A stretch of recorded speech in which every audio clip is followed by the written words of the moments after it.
Hello friends, good afternoon. और आजकल बहुत ज़्यादा शोर हो रहा है, सियासत गर्म हो रखी है। मैं ज़्यादा कुछ तो राजनीति के बारे में नहीं जानती, बस इतना ज़रूर जानती हूँ कि मैं दिल्ली राजधानी से थी और मेरी शादी हुई थी बस्ती ज़िला में। और जब भी मेरी शादी देखी गई थी तो घर में मेरा भाई और सब लोग गए थे, तो वहाँ लाइट थी, टॉयलेट भी था मेरे घर में, गैस भी थी, सब कुछ था। हमने देखा अच्छा है, शादी कर लेनी चाहिए लड़की की अपनी। मैं इकलौती लड़की हूँ अपने ख़ानदान में और मेरी शादी हुई बड़े धूमधाम से। मेरे मम्मी ने मेरी शादी करी, मेरे पापा ने, मेरे भाई ने और मेरी मम्मी ने बहुत धूमधाम से मेरी शादी करी गांव में ले जाके कि अच्छे घर में शादी कर रहे हैं, बहुत अच्छे घर में कर रहे हैं। लाइट रहती है क्योंकि गांव में उस टाइम 2008 में 7 में 8 में लाइट वाइट का बड़ा वो रहता था। तो हम फ़ोन चार्ज करने के लिए ट्रैक्टर ढूंढने पड़ते थे। हम लोग दिल्ली से जाते थे तो हमें अगर हमारा फ़ोन स्विच ऑफ हो गया तो लाइट तो रहती नहीं थी, तो हम लोग देखते थे किसके घर में ट्रैक्टर है, उसके घर जाके अपना फ़ोन चार्ज कराते थे, या किसके घर इन्वर्टर है। ऐसे फिर मेरी शादी हो गई। शादी के बाद मैं जब थी तो पता है आप लोगों को, वहाँ पे सरकार थी मायावती की। उस टाइम मायावती की नहीं, शायद अखिलेश सपा की थी। तो लाइट का कुछ पता नहीं रहता था, कब आएगी कब जाएगी। और और गैस जब ख़त्म हो जाती थी ना, एक एक महीने लग जाते थे नंबर लगाने का। सिलेंडर नहीं आता था, पैसे होने के बावजूद सिलेंडर नहीं मिलता था। कंडे उपले ये सब जला के खाना बनता था, और लाइट का तो दूर दूर तक नाम नहीं रहता था। और मैं 3 दिए जला के रखती थी, तब मैं रोटी सब्जी दाल चावल चूल्हे पे बनाती थी। जो कुछ देख के हुआ था कुछ हुआ नहीं, हुआ था ही नहीं कुछ।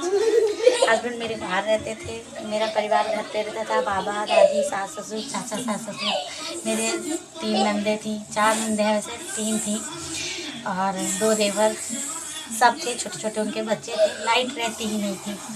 इसी बीच फिर मेरी बेटी हुई।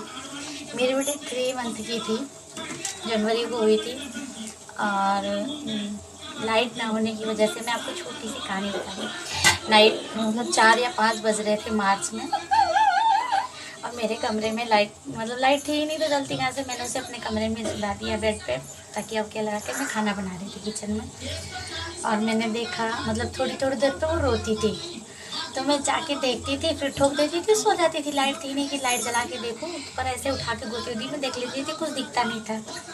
फिर ऐसे कर करके मुझे 10 बज गया, खाना वाना बन गया, सब खा लिए, सब सो। मैं फिर जब सोने गई तो मैंने मोबाइल में, उस टाइम नोकिया का छोटा सा फ़ोन होता था, उसको जला के देखा, उसके सर पे दाने मतलब ऐसे मोटे मोटे फफोले पड़े हुए हैं पूरे में। फिर मैंने लालटेन बाहर से मंगवाई, अपने कमरे में उसे रखा, देखा तो उसके सर में छोटी छोटी लाल लाल चींटियाँ उसको काट रही थी। यहाँ पे सारे सर में सरसों का तेल लग गया होने की वजह से, और किसी ने शायद बिस्तर पे कुछ खाया था तो गिरा था, तो इस वजह से चींटियाँ आ गई थी मेरे कमरे में। मेरी बेटी को बहुत काटी थी। फिर रात कैसे बीती वो मैं जानती हूँ। पूरी रात रोती रही, सुबह हुआ, सुबह फिर मैंने उसको दवा वाला लगाया। रात में तो मुझे मिल ही नहीं रहा था, मैं दवा ढूंढने कहाँ जाऊँगी, क्योंकि हस्बैंड तो रहते नहीं थे, ससुर बाहर सोते थे, सास मेरे 3 लोग, और सब अपने अपने काम में मस्त थे। मैं निकली, मैंने अगर लाइट होती उस टाइम हमारे घर में तो हम लाइट जला के देख सकते थे कि उसको क्या काट रहा है, वो क्यों रो रही है, क्या दिक्कत है। सर चुप हो जाती थी, बच्चा है गोदी में ले लो कर सो जाते थे। उसके बाद हमारे घर में सिलेंडर नहीं आता था, जो 2 महीने नंबर लगा रहता था और आता नहीं था। और फिर उसके बाद आया 2012, 13, 14, 15 सब लगा कि अब आएगा अब आए। कुछ लाइट रहती ही नहीं थी। अब जो कि मैं अभी घर गई थी नवंबर में, तो मेरे घर पे लाइट 20 घंटे रहती है, 20 घंटे लाइट रहती है। मेरे बगल में एक लोग हैं, उनको फ्री में कनेक्शन मिला हुआ है, कॉलोनी मिली हुई है सबको। मतलब बीजेपी गवर्नमेंट इतनी अच्छी है, उन्होंने इतना अच्छा सब काम किया है। और अभी तो बहुत लोग उनके खिलाफ़ में भी रहते हैं, बहुत लोग उनके, मैं तो भी, मेरा तो पूरा परिवार उनके खिलाफ़ नहीं रहता, हमेशा बीजेपी को ही वोट देते हैं। और आप लोगों से भी यही विनती है, जहाँ जहाँ मेरा ये वीडियो जाएगा, जो जो मुझे देख रहे हैं, प्लीज़ उन सबसे मेरा यही अनुरोध है, पीछे का नहीं आगे का सोचिए कि हमारा देश भी तरक्की कर रहा है। अपने गांव में, अपने घर में वो सड़कें याद कीजिए, और लाइट, अस्पताल ना होने की वजह से दिक्कत,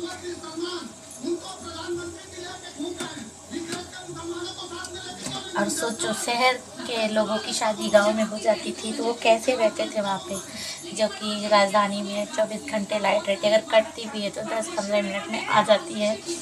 हम लोग वहाँ कैसे रहे, कैसे फिर आज ये तो प्रॉब्लम है सबके साथ होती है, लेकिन ये पैसा होने के बावजूद भी गवर्नमेंट अगर अच्छी नहीं है तो फिर क्या फ़ायदा।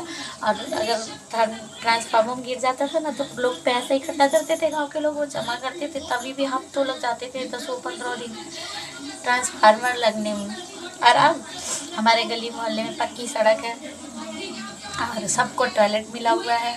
इवन मैं अभी 3 साल बाद अपने गांव गई थी तो मैंने देखा हमारे गांव में एक पोखरा है, पोखरा के सामने टॉयलेट सुलभ शौचालय बना हुआ है।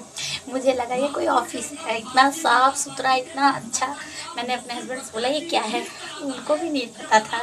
फिर उन्होंने देखा, बोले अरे ये तो टॉयलेट है, सुलभ शौचालय हमारे गांव में, मेरे घर से 10 कदम की दूरी नहीं है वो टॉयलेट की। अगर किसी को कोई दिक्कत भी है ना नहीं है टॉयलेट में तो वो वहाँ भी जा सकता है। रास्ते इतने साफ सुथरे हो गए हैं, मतलब विश्वास ही नहीं होता कि ये वही गांव है मेरा, जहाँ की एक हफ्ता लाइट वेट करना पड़ता था दिन में आने के लिए। दिन में आती थी एक हफ्ता, 8 बजे आती थी, 5 बजे कट जाती थी। और फिर उसके बाद एक हफ्ता रहती थी, रात को 12 बजे आती थी और सुबह 5 बजे कट जाती थी। मतलब कोई काम आप नहीं कर सकते उस लाइट से। सबने बोरिंग करा रखी है घर पे, कोई बिजली से नहीं करवाता कुछ भी। और दोस्तों आज मैं बना रही हूँ फरा। ये तो बचे हुए हैं, ये बन गए मेरे फरे। अरे बाजरे की आटे की टिक्की। और अब सब से यही, मतलब मैं कहना ज़्यादा तो नहीं जानती राजनीति, पर इतना ज़रूर जानती हूँ कि जो काम अच्छा करे वोट से उसी को देना, जाति पाति पे नहीं, काम पर। और कितने लोगों को आवास कॉलोनी, बेटियों के लिए शादी में पैसे, और क्या बोलते हैं बिजली, सबसे मेन शिक्षा कितनी अच्छी हो गई है। सरकारी स्कूल जाके देखिए वहाँ की व्यवस्था कितनी अच्छी है। इस टाइम यूपी में नंबर 1 का काम है। सब भाग भाग के दिल्ली आ जाते थे, बम्बई चले जाते थे, कोलकाता चले जाते थे बच्चों को पढ़ाने के लिए, ये बनाएंगे वो बनाएंगे। अब आप देखिए गांव में इतनी अच्छी सुविधा हो गई है, सड़क अच्छी हो गई तो स्कूल की बसें गाँव के अंदर तक आती हैं बच्चों को लेने के लिए। हाँ, मेरा तो कुछ ज़्यादा ही हो गया। आप सब अपना ध्यान रखिए और एक बार सोच समझ के ज़रूर काम कीजिएगा। और जय श्री राम। हम जा रहे हैं फरा और टिक्की का आनंद लेने। जिसको खाना है वो मेरे घर आ सकता है। बाय बाय, मिलते हैं अगले ब्लॉग में। और मेरे हिसाब पे जरूर ध्यान दीजिएगा। बीजेपी से अच्छा अगर कोई गवर्नमेंट काम करती हो तो चैलेंज है, कोई नहीं कर सकता। बीजेपी इज द बेस्ट और Narendra Modi is our nation right.